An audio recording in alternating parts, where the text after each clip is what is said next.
Greetings YouTube and welcome to my latest knife review. This is the Gonzo Firebird FH-31. Let's see if you can get that in there.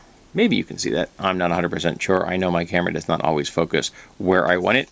And I got this in the green because I often am tired of the tactical black look.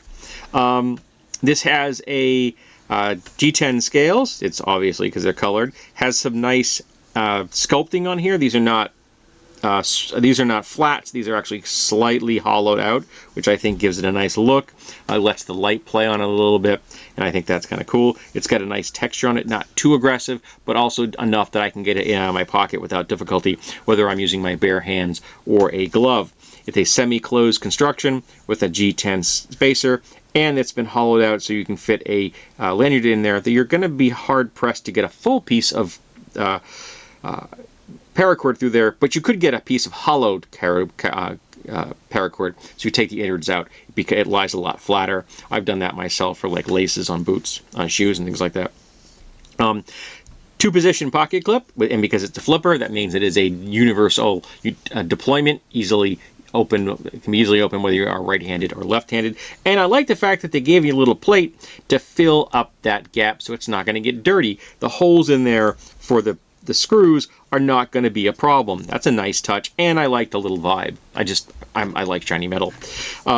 This is a deep pocket carry clip that actually functions as a deep pocket carry clip. Your pocket, at least on a pair of standard jeans, does not catch up on those little set screw heads in there. Again, this is a flipper. Oh yeah, it also has the nice blued pivots right there, which I think is a nice contrast. So, nice deployment, smooth as silk, not a single problem whenever I used it. And you're going to see this is a modified Wharncliffe. Love a Wharncliffe blade with a very pronounced swedge at the tip, which is really quite attractive.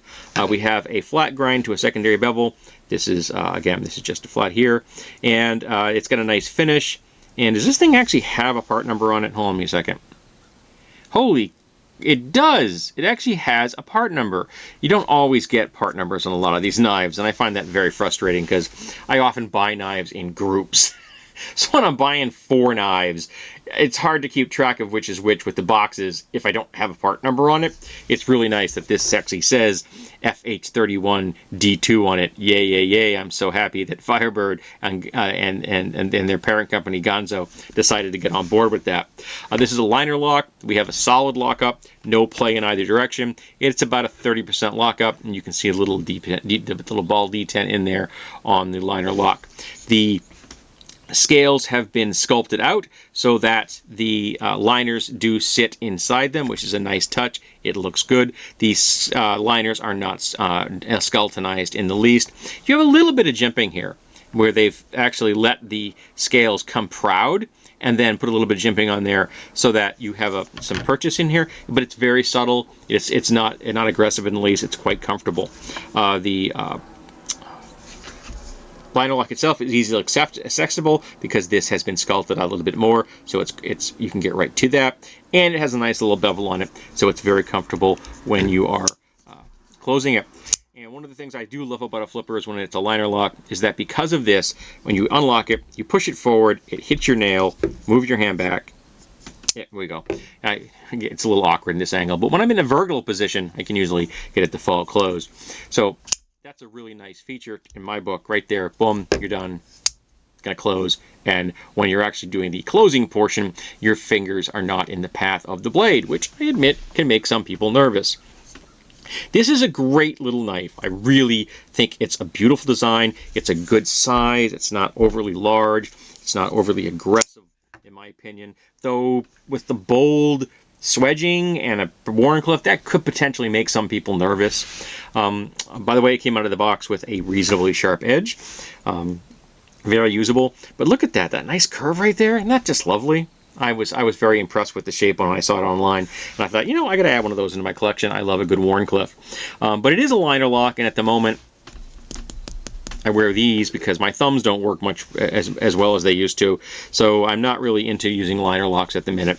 But I do appreciate them, and I did carry this for a week just so I could get a little bit of experience with it in everyday use. And again, deployed it in and out of my pocket at work, cutting open things without a problem, and it did its job, which I appreciate. So if you like modified Wharncliffes and you look at like a knife which is a nice scale, I think it's a good size, it has a nice heft to it, quality build, everything is exactly what you'd expect. It's not a wallet breaker on these things. I love Firebird knives. I think that they're, by and large, very consistent quality knives at very reasonable entry points, and it lets you really get out there and experiment with what kind of knife you like. Because if you can get, you know, a dozen different types of knives over the course of a year or so, you're really going to be able to, you know, laser focus on what you do and do not like in a knife. That'll help you figure out what you want to be your everyday carry blade. And that's helpful in my book. Not to mention, let's face it, if you're watching this video, you are probably a knife person. You buy knives just because you can.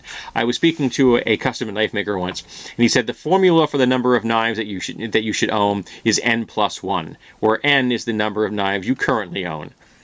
When people ask me how many knives I own, and they always ask me how many knives I own, I always tell them more than 2, because I literally do not know. So, if you like a reasonably priced knife, and you like a modified Wharncliffe, definitely check out the FH-31 from Firebird and the parent company, Gonzo. You're definitely not going to be disappointed.